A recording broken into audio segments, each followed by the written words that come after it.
Hello, comment vous allez?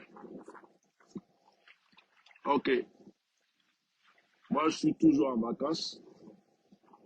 Je vais faire chap avant de sortir de l'eau. Oh, je vois des commentaires de certaines personnes en train de dire certaines paroles souvent. Ça, c'est pas un direct, hein, c'est un chap. En train de dire, oh, est-ce que lui là, c'est un homme de Dieu? Un homme de Dieu doit prôner la paix. Un homme de Dieu doit parler de la paix. Un homme de Dieu doit prôner la paix. Ok, moi j'ai une autre parole pour vous. La paix, ce n'est pas un mot, c'est un comportement. La paix, ce n'est pas un simple mot. Quand on parle de paix, c'est tout le monde qui est en joie. Quand on parle de paix, c'est tout le monde qui est heureux. Quand on parle de paix, c'est tout le monde qui mange. Quand on parle de paix, c'est tout le monde. C'est-à-dire il y a la justice et il y a la vérité. On parle de paix. Mais apparemment, ce que je comprends sur certaines personnes, c'est que quand tu dis que tu es un homme de Dieu, tu dois te mettre, j'arrive, la clé de la voiture est dans le sac. Apparemment, pour certaines personnes, quand on dit que tu es un homme de Dieu, tu dois te ranger du côté de ceux qui ont l'argent, ceux qui ont beaucoup d'argent, ceux qui gouvernent, ceux qui ont les armes, ceux qui sont puissants, ceux qui dominent. Si tu es un homme de Dieu, pour certaines personnes, oh, sois collé à eux. Accepte ce qu'ils disent. Ne change pas leurs paroles. Et pourquoi tu vas changer la parole du roi? Pourquoi le roi a dit ça? Et toi, tu dis ceci. Tu es un homme de Dieu. Bon, moi, je pose la question. Dans ces conditions-là, qui doit parler des exilés? Qui doit parler de ceux qui sont en prison injustement?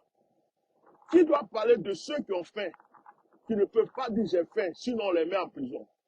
Qui doit parler de ceux qui ont perdu leur maison, que des étrangers sont venus tuer pour prendre leur maison, leur terrain, leur famille? Qui doit parler de ceux qui souffrent? Bon, en parlant d'hommes de Dieu qui doivent parler de paix, soi-disant, apparemment, ce que je fais, ce n'est pas ce qu'un homme de Dieu doit faire. Un homme de Dieu doit rester entre quatre murs chaque dimanche matin. Alléluia! Amen! Recevez la paix. Et puis quand il voit qu'on tue les gens, il ferme ses yeux, il ferme sa bouche. Ça, c'est un vrai homme de Dieu. Quand on met les gens en prison injustement, il ferme ses yeux, il ferme sa bouche. C'est un vrai homme de Dieu. Quand on jette les gens en exil, qu'on les poursuit bêtement en exil, il ferme ses yeux, il ferme sa bouche. C'est un vrai homme de Dieu. Un vrai homme de Dieu doit se lever matin. Quand il passe qu'on est en train de tuer des gens bêtement, il dit, oh, je suis un homme de Dieu. Je ne veux pas en parler. Moi, je suis un homme de paix. Oh Seigneur, que la paix soit entre dans le cœur de celui qui tue. Oh, et que celui qui est mort aille dans la paix. C'est ça l'homme de Dieu. Les gens aujourd'hui veulent fabriquer des hommes de Dieu à leur goût. Ils veulent fabriquer des hommes de Dieu. Ils veulent que tu sois ce qu'ils veulent. Que tu manges avec eux. Que tu dormes avec eux. Que tu acceptes leur volonté. Mais je vais dire une chose à tous ceux qui m'écoutent ici. Ce n'est pas un homme qui décide que quelqu'un soit un homme de Dieu. Ce n'est pas un homme qui donne son approbation à un homme de Dieu. C'est Dieu qui choisit et c'est Dieu qui donne l'approbation à son serviteur. C'est Dieu qui dit, je t'ai appelé pour telle et telle mission. Ce n'est pas un homme qui choisit. Donc, ils sont là, oh, il faut être comme tel pasteur. Mais oui, il y a beaucoup de pasteurs qui voient de moi autour d'eux. Quand le microbe tuait les gens en Côte d'Ivoire, il y avait beaucoup de pasteurs qui ont ouvert sa bouche. Il y a beaucoup de pasteurs, quand on casse injustement la maison des gens, même des églises, qui a ouvert sa bouche. Il y a beaucoup de pasteurs, quand on poursuit les gens pour les jeter en exil, qui a ouvert sa bouche. Il y a beaucoup de pasteurs, quand on empoisonne des gens, on tue des gens bêtement, qui a ouvert sa bouche. Certains essaient de donner des prophéties maquillées. Des prophéties, il parle avec diplomatie. Et puis quand on prêche la parole de Dieu avec diplomatie, tu es diplomate ou tu es serviteur de Dieu. La vérité est là, tu dis la vérité, basta. Qu'est-ce que tu as à tourner autour de la vérité parce que tu as peur du roi? Tu as peur qu'on te mette en prison. Tu as peur que ceci, cela. Donc, un vrai homme de Dieu, c'est celui qui dit la vérité. Un vrai homme de Dieu, c'est celui qui dit la vérité. Celui qui cache la vérité n'est pas serviteur de Dieu. Et la vérité, là, c'est pour le pauvre. La vérité, c'est pour le pauvre aussi. C'est pour la veuve. La vérité, c'est pour ceux qui souffrent aussi. La vérité, ce n'est pas seulement pour le riche. Un homme de Dieu n'est pas là pour être toujours du côté du riche. Du côté du riche, parce que c'est le riche qui a le dernier mot. Ce n'est pas un vrai serviteur de Dieu. Il faut que votre mentalité change. Oh, tu ne peux pas être comme tel pasteur. Regarde, lui, il n'a pas de problème avec quelqu'un. Oui, c'est pourquoi son église est confortable. Il a ses belles voitures, ses belles copines, ses belles maisons. Parce qu'il s'est compromis. Se compromettre ne veut pas dire être honnête. Se compromettre ne veut pas dire être honnête. Tout le monde peut se compromettre. Il suffit que je prenne une enveloppe aujourd'hui, je prends de l'argent de la part de quelqu'un, je ferme ma bouche, je ne dis plus rien. Je me suis compromis. Et je n'ai pas besoin de me compromettre. Et je ne cherche pas à plaire aux hommes. Je cherche à plaire à Dieu. Quand je suis dans la volonté de Dieu et que je sais que ce que je suis en train de faire, c'est Dieu qui me dit de faire ce que les hommes pensent. Oh, et c'est ça là, c'est un pasteur aussi. Il y a des gens qui jouent avec les titres. Oh, lui là aussi, c'est un bishop. Qu'est-ce que vous appelez bishop même? C'est quel titre qui va sauver quelqu'un? C'est un bishop. C'est quoi on appelle bishop? Et lui là aussi, il dit qu'il est prophète. Lui là aussi, il dit qu'il est pasteur. Parce que la personne n'est pas ce que vous voulez qu'il soit. Parce que la personne ne ressemble pas à votre image. Vous aimez les pasteurs qui vont dans vos boîtes de nuit pour se prostituer avec vos putes. Vous aimez les pasteurs ou les soi-disant prophètes qui vous amènent dans des loges de fétichisme. Vous aimez les pasteurs qui vous mentent, qui jouent la comédie pour que vous dansiez du matin au soir. Vous aimez les gens qui sont là, qui mangent avec des politiciens, qui prennent l'argent avec eux et qui voient le pauvre qui ne peut rien dire, qui voient la veuve qui souffre, qui ne peut rien dire. On maltraite les gens devant eux, ils ne peuvent rien dire. On leur fait du mal aux gens, ils ne peuvent pas ouvrir leur bouche. Le peuple souffre, ils ne peuvent rien dire. C'est ceux-là que vous appelez serviteurs de Dieu. C'est ceux-là que vous appelez serviteurs de Dieu. Je veux vous amener dans ma Bible. Je connaissais un grand homme de Dieu dans la Bible qui s'appelle Élie. Élie était un grand prophète. Tous les autres prophètes se sont compromis. Tous les autres prophètes mangeaient chez le roi Achab. Tous les autres prophètes mangeaient chez Jézabel. Élie seul a dit, moi, je reste fidèle. Je reste fidèle. Élie a lutté tout seul. Élie a lutté tout seul. Élie a remporté sa victoire contre Jézabel, contre Achab et contre les prophètes de Baal. Écoutez-moi, ce n'est pas parce que quelqu'un ne fait pas votre volonté que Dieu ne l'a pas choisi. Ce n'est pas parce que quelqu'un ne pense pas comme vous que Dieu ne l'a pas appelé. Et puis, est-ce que pour servir Dieu, on a besoin de votre approbation? Dieu est parti vous dire que c'est vous qui devez décider qui le sait et qui ne le sait pas. Vous ne connaissez pas la relation entre les gens et Dieu. Vous êtes là, oh, lui là, est-ce que c'est un serviteur de Dieu? Mais écoutez, sincèrement, si servir Dieu, c'est ressembler à vos pasteurs là, moi, ça ne m'intéresse pas.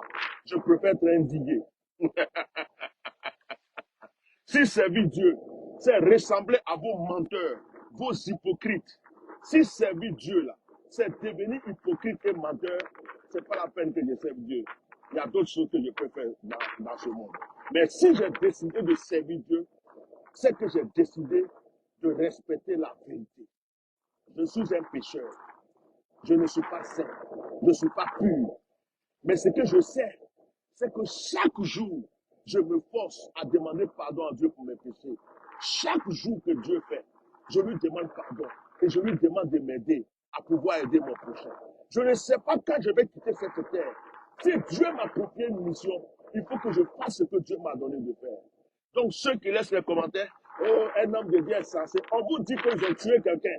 Un homme de Dieu n'a pas le droit de parler de ça. Ils ont égorgé un bébé. Un homme de Dieu n'a pas le droit de parler de ça. Ils ont cassé injustement la maison d'une famille. Un homme de Dieu n'a pas le droit de passer ça. Ils ont brûlé la maison d'une maman. Elle est morte avec tous ses enfants. Un homme de Dieu ne doit pas parler de ça. Ils ont chassé des gens en exil. Ils ne peuvent plus voir leur maison, leur famille. Un homme de Dieu ne doit pas parler de ça. Ils ont jeté des gens en prison. Un homme de Dieu ne doit pas parler de ça. Qu'est-ce que vous appelez homme de Dieu? Qu'est-ce que vous appelez homme de Dieu?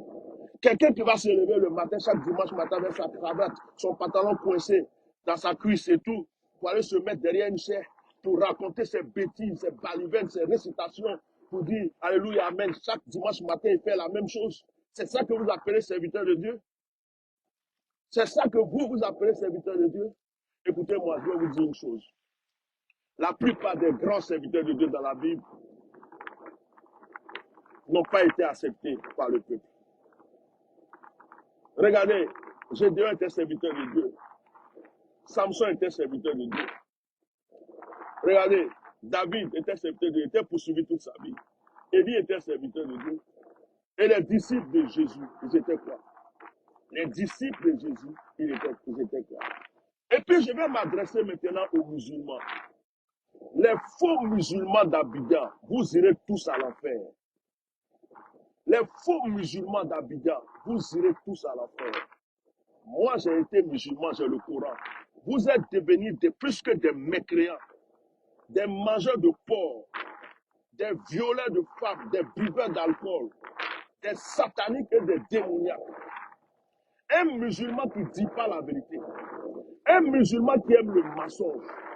Un musulman qui aime qu'on égorge son prochain devant lui. Vous êtes des faux musulmans. Cette nouvelle génération de musulmans en Côte d'Ivoire, vous êtes tous des menteurs et des hypocrites. Vous allez à la mosquée pour rien. Chaque vendredi, vous allez à la mosquée habillé en blanc. C'est à l'enfer que vous préparez à aller. Un musulman qui a une conscience sale, des faux musulmans, des menteurs, des hypocrites qui connaissent la vérité, mais qui la cachent et qui acceptent le mensonge. C'est vous qui venez ouvrir vos bouches. Toi, tu es maudit. Toi, tu es maudit. Vous pouvez maudire qui? Votre bouche est sale déjà, vous mangez du porc. Votre bouche pue l'alcool. Vous êtes des mécréants. Vous sortez avec des femmes qui ne sont même pas musulmanes. La plupart d'entre vous, je me demande même si vous êtes encore circoncis. C'est vous qui venez dire aux gens, tu es maudit. Toi, tu es maudit. En fait, Dieu ne vous connaît pas. Dieu ne vous connaît pas. Dieu ne vous connaît pas. Les faux musulmans de la Côte d'Ivoire. La Côte d'Ivoire est remplie de faux musulmans en ce moment. Des gens qui se cachent à la mosquée. Des gens qui se cachent à la mosquée pour faire du mal à leur prochain. Un vrai musulman doit aimer la justice. Un vrai musulman, quand on fait du mal à quelqu'un, il doit dire non, on ne fait pas du mal à mon prochain. Lisez votre Coran. Réalisez votre Coran. Si c'est que c'est le Coran qui dit là, si c'est ça que vous êtes en train de faire en ce moment, vous êtes des faux musulmans. Quand on voit vos commentaires, c'est vous, quand on égorge quelqu'un, vous venez insulter celui qui défend la personne qu'on a égorgée. Quand on brûle quelqu'un, vous venez insulter la personne qui défend la personne qu'on a brûlée. Vous êtes devenus injustes. Vous avez rempli le pays d'injustice. Vous confondez votre religion avec la politique. Vous prenez votre religion, l'islam, qui est une religion honnête. Vous prenez l'islam pour confondre à la politique. Et vous croyez même que Alassane, même, est-ce que c'est un musulman? Depuis qu'un musulman boit du champagne? Depuis qu'un musulman boit du vin? Depuis qu'un musulman mange du porc? Depuis qu'un musulman couche avec des mécréants? Depuis qu'un musulman ne fait pas ses 5 prières par jour? Vous êtes des faux musulmans. Dieu vous châtiera. Dieu vous frappera. Vous qui êtes sur les réseaux sociaux, vous êtes remplis en Côte d'Ivoire. Vous prenez le nom de Bakary, Mamadou, Moussa, tout ce que vous voulez. Vous croyez que parce que vous êtes né dans une famille musulmane, ça fait de vous des vrais musulmans? Vous n'êtes pas de vrais musulmans, vous n'êtes pas convertis. Votre cœur n'est pas converti. Votre cœur n'est pas circoncis. Vous n'êtes pas des vrais musulmans. Dieu ne vous connaît pas. Allez-y à la Mecque 40 fois, 50 fois, 100 fois. Dieu ne vous connaît pas. Allez-y à la mosquée 10 milliards de fois. Dieu ne vous connaît pas. Vous, ces musulmans, des faux musulmans, je salue les vrais musulmans. Car il y a des vrais musulmans en Côte d'Ivoire. Il y a des gens qui craignent Dieu. Il y a des gens qui aiment Dieu. Et il y a des gens qui prient Dieu. Je les salue. Je n'ai pas de problème avec eux. Mais vous, les faux musulmans qui prenez le nom de Allah, vous prenez le nom de Allah, vous prenez je suis musulman. Et c'est ça que vous prenez pour égorger, pour violer, pour mentir. C'est vous qui remplissez les maquis, les bars, les boîtes de nuit. C'est vous qui violez les petites filles. Tous les sales boulots, c'est vous qui le faites. Vous salissez le nom de votre Allah. Vous salissez le nom du prophète Mohamed, paix à son âme. Vous salissez le nom de vos mosquées. Vous êtes des faux, des faux. Vous êtes plus que des mécréants. C'est sur les lèvres que vous faites croire aux gens que vous êtes des musulmans. Musulmans de quoi? Menteurs, hypocrites. Vous n'êtes ni chrétiens, vous n'êtes ni musulmans. Vous êtes au milieu, vous êtes des menteurs. Vous avez pris la politique comme votre religion. Vous n'appuyez plus Dieu. C'est un homme que vous adorez. Si on parle du prophète Mahomet, salallah, salat, si on parle du prophète Mahomet, on parle du prophète Mahomet, paix à son âme. Quand on parle du prophète Mahomet, vous, vous ne vous plaignez même pas. Mais c'est quand on parle d'un homme politique, vous venez. Un homme politique est devenu votre Dieu. Un homme politique est devenu votre Dieu. Il a remplacé le prophète Mahomet pour vous. Il est devenu plus que tout pour vous. Même s'il tue des gens, il ne faut pas qu'on parle. S'il égorge les gens, il ne faut pas qu'on parle. S'il est en train de faire du mal, il ne faut pas qu'on parle. Vous n'êtes plus juste. Vous voyez la vérité, mais vous ne le dites pas. Et vous remplissez les mosquées, vous salissez les mosquées de vos sangs. Vos pieds sont remplis de sang. Vos mains sont remplies de sang. Vos cœurs sont remplis de sang. La malédiction est sur vous. Et Dieu vous frappera. Les faux musulmans qui ont rempli la Côte d'Ivoire. Dieu vous frappera. Les faux musulmans qui ont rempli la Côte d'Ivoire. Dieu vous frappera. Vous avez pris le nom de Allah. Vous avez pris le nom de Allah pour mentir, pour escroquer, pour voler, pour violer et pour tuer vos prochains. Dieu n'est plus avec vous. Dieu n'est plus avec vous. Vous mentez. Et c'est vous qui venez mettre des commentaires souvent chez les gens. Oui, tu es maudit. Vous pouvez maudire qui? Qui vous a dit qu'une bouche sale peut maudire? Qui vous a dit qu'un cœur sale peut maudire? Qui vous a dit que vous avez le pouvoir de maudire? Vous êtes déjà maudit en mentant. Pourquoi portez-vous des boubous pour rentrer à la mosquée le vendredi alors que vos cœurs sont sales, vos cœurs sont impurs? Pourquoi couchez-vous avec des femmes qui ne sont pas musulmanes? Pourquoi couchez-vous avec des femmes qui boivent l'alcool? Pourquoi vous aussi vous partez boire l'alcool? Vous couchez avec des femmes les vendredis, les samedis, les dimanches. Pourquoi? Pourquoi vos mains sont remplies de fétiches, de gris-gris? Pourquoi il y a des canaris chez vous? Pourquoi vous vous promenez chez des marabouts? Où avez-vous mis Allah? Vous dites que vous êtes musulman. Où avez-vous mis Allah? Allah est juste. Allah aime la vérité. Allah est juste. Allah aime la vérité. Un vrai musulman aime la justice. Un vrai musulman aime la justice, aime la vérité, aime son prochain. Un vrai musulman aime la justice, aime son prochain.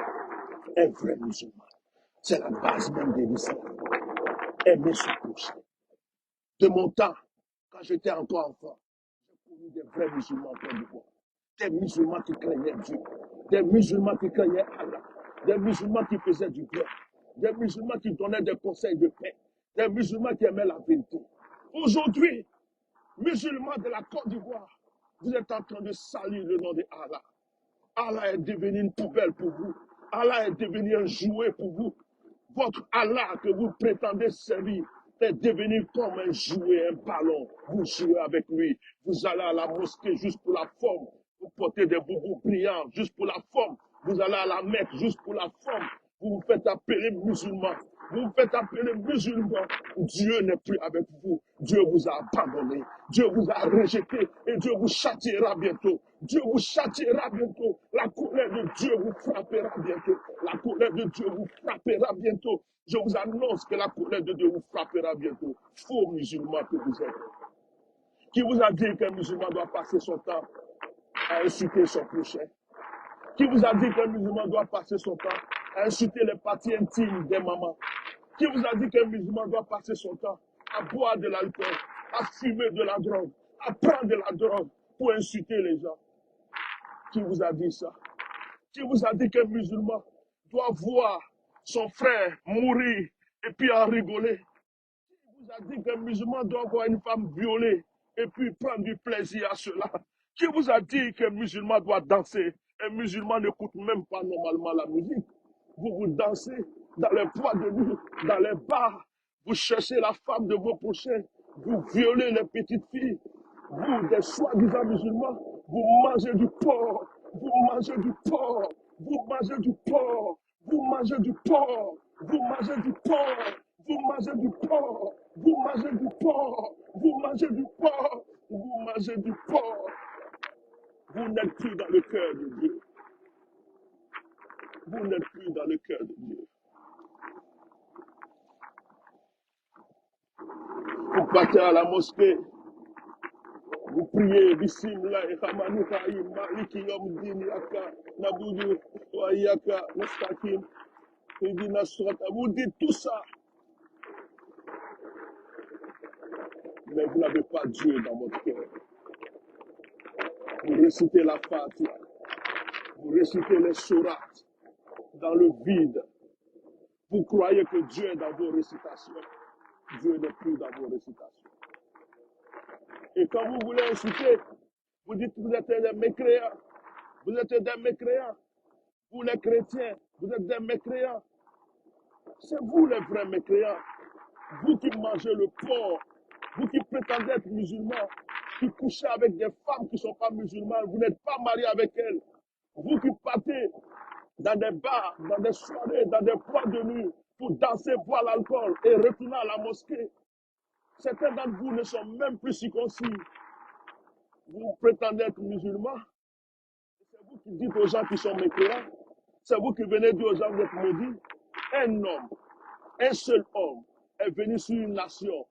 Et cet homme est en train de tuer. Il a tué pour régner. Et cet homme met les gens en prison. Et cet homme met les gens en exil. Et cet homme vous a fait croire qu'il est musulman, que c'est pour vous qu'il luttez. Vous avez oublié Mohamed, paix à son âme. Vous avez oublié le Dieu Tout-Puissant. Vous avez commencé à adorer cet homme. Il est devenu votre Dieu. Il est devenu votre Dieu. C'est lui que vous adorez. À cause de lui, vous faites du mal à vos prochains. À cause de lui, vous faites du mal. Vous êtes prêt à tuer votre prochain. C'est Dieu qui vous a dit ça. Quand vous allez à la mosquée, votre cœur ne bat pas. Votre conscience ne vous dérange pas. Du mal que vous êtes en train de faire à vos frères. Et c'est vous qui venez parler d'un homme de Dieu qui doit prôner la paix. Je prends la paix. Je prends la paix. Je prêche l'amour. Je prêche la paix. Mais je n'aime pas le diable. Je n'aime pas les œuvres du diable. Je n'aime pas la méchanceté. Je n'aime pas la haine. Je n'aime pas l'injustice. Je n'aime pas les mensonges. Je n'aime pas l'hypocrisie. Si cela vous dérange, je continuerai quand même à le faire. Un homme de Dieu doit prôner la paix. Un homme de Dieu doit prôner la paix. La paix doit être de tous les côtés. La paix ne doit pas seulement d'un côté. En ce moment, il y a des gens qui mangent, d'autres en font. Des gens sont en exil, alors que d'autres sont dans le pays. Ils font tout ce qu'ils veulent. On a arraché le terrain de certaines personnes, arraché les maisons de certaines personnes, cassé, gelé l'argent de certaines personnes, retiré le travail de certaines personnes. Il y a un groupe de personnes qui mangent et il y a un groupe de personnes qui souffrent. Et c'est ça que vous appelez paix. C'est ça que vous appelez justice. Et vous ne voulez pas que quelqu'un parle. Je suis serviteur de Dieu. Je suis ouin prophète. On m'a ouin pour servir l'Éternel. Je dirai la vérité jusqu'à mon dernier souffle. Si ça dérange quelqu'un, ce n'est pas mon problème. Je ferai la volonté de Dieu. Dieu ne vous demandera pas de me juger. C'est Dieu qui me jugera lui-même. Écoutez, est-ce qu'un homme de Dieu doit parler comme ça? Est-ce que non? Vous avez combien de milliers de pasteurs en Côte d'Ivoire? Vous avez combien de milliers, des centaines de pasteurs en Côte d'Ivoire? C'est normal qu'ils ferment leur bouche s'ils veulent faire la volonté du diable. Certains ont peur, ce n'est pas de leur faute. Certains ont peur parce qu'ils ont peur pour perdre leur famille, leur église et tout, ils ne parlent pas. Mais certains sont compromis. Vous voulez que tout le monde se compromette? Donc tout le monde doit suivre votre président dans son mensonge. Tout le monde doit suivre votre président quand il dégorge. Tout le monde doit le suivre quand il fait du mal. Écoutez, ne comptez pas sur moi. Moi, je suis comme Élie. L'onction d'Élie est sur moi. Je suis comme Jean-Baptiste. L'onction de Jean-Baptiste est sur moi. Je suis comme Jésus-Christ. Jésus-Christ défendait la cause des pauvres. J'ai fini. Alors, un homme de Dieu doit prôner la paix. Moi, je prône la paix. mais la paix avec justice.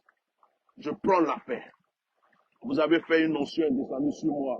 J'ai prophétisé sur vous les faux musulmans. Je salue tous mes frères musulmans, car il y a des vrais. J'avais un père adoptif qui était imam, un vrai imam. Il me donnait de bons conseils. Il est décédé. Lui, c'était un vrai musulman. Il parlait d'amour, de paix et de justice. Voilà. Vous savez, vous avez sali le nom de l'islam. Vous avez sali le nom de l'islam. Vous êtes en train de salir le nom de l'islam. Vous salissez le nom de l'islam. Vous salissez le nom de l'islam. Et c'est vous qui venez dire le mot mécréant. Qu'est-ce que ça veut dire mécréant? Mécréant, c'est celui qui ne fait pas la volonté de Dieu. Mécréant, c'est vous, vous êtes devenu plus que mécréant avec tous ces porcs que vous mangez. Dites-moi que vous ne mangez pas de porc. Dites-moi que vous ne mangez pas de porc, que vous n'allez pas dans les maquis pour acheter du porc pour manger avec vos copines. Dites-moi que vous ne buvez pas la bière, le whisky. Dites-moi que vous n'allez pas dans les boîtes de nuit. Est-ce que ça, c'est l'islam qui vous enseigne ça? L'islam vous enseigne ça? Alors fermez votre bouche. Le jour de la tabaski, le jour du ramadan, il n'y a plus de bière. Le jour de la tabaski, le jour du ramadan, il n'y a plus de bière. Il n'y a plus de bière. Les bières disparaissent dans le pays. C'est vous qui buvez toutes les bières. Et puis vous prétendez, c'est vous qui venez faire le malin, bande d'hypocrites, de menteurs comme vous, venez faire le malin. Oh, toi, tu n'es pas un vrai serviteur de Dieu. Est-ce qu'un pasteur doit parler comme ça? Est-ce qu'un pasteur... Oui, moi au moins je souffre pour le pauvre. Moi au moins je souffre pour le prisonnier. Moi au moins je souffre pour les exilés. Moi au moins je souffre quand on tue quelqu'un injustement pour la personne et pour sa famille. Ma conscience est tranquille. Alors, arrêtez de dire un homme de Dieu doit prôner la paix. Celui qui prône la paix ici, entre vous et moi, c'est moi. Celui qui parle de justice et de vérité, c'est moi. C'est pourquoi Dieu est toujours avec moi. Malgré les attaques, malgré tout ce que les gens ont fait, Dieu m'a toujours défendu parce que c'est Dieu qui me donne cette force de dire la vérité. Bientôt, vous allez voir, le châtiment de Dieu sera sur vous. J'en ai fini. Et je salue tous ceux qui m'aiment. Et je salue tous ceux qui me suivent et qui croient à l'onction qui est sur ma vie. Merci, au revoir.